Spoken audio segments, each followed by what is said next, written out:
And this message is especially for people who have a business, but you can consider business just what you have to do every day, either if you're a student or even if you're a full-time devotee and your service is your business. So if your business keeps you so busy that you have no time for anything else, there must be something wrong either with you or your business.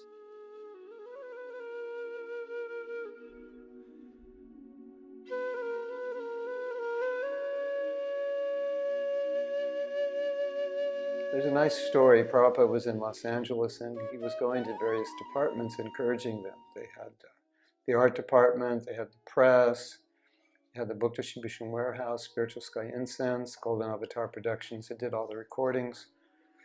And Prabhupada was encouraging all of them.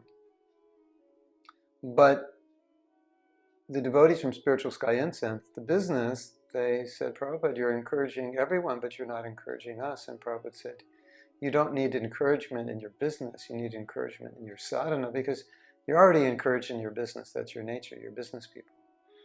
So I found that interesting. And one of the problems is that when we like to do something, we tend to do it, and do it to the neglect of our sadhana. And so many of us have a tendency to minimize our sadhana, both because we're very busy, but also because we're not naturally attracted to it.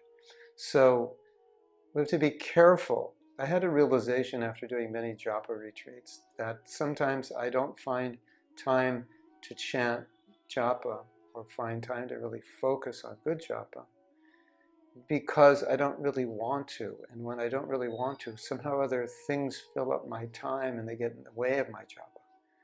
I like to say that life happens, and when you're not really into something like chanting your rounds well, life tends to get in the way very easily. And the more that you're into it, somehow or other, the more you find time for it, the more you're able to focus on it when you're actually doing it. So it's an interesting phenomenon. It was an interesting realization.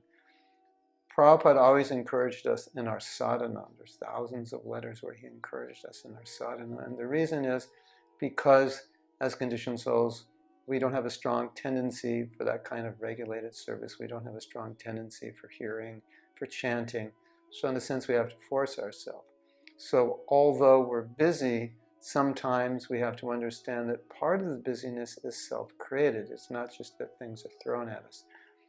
Still, even if they are thrown at us, if we have determination to have good sadhana, or one, we come to a stage where we have a little more attraction to sadhana, we will find the time. Just like there's a story, one devotee couldn't finish his rounds, and Prabhupada had asked everyone in the temple, is anyone not chanting their rounds? And he said, Prabhupada, I'm not chanting, I'm so busy, I'm only sleeping 4 hours.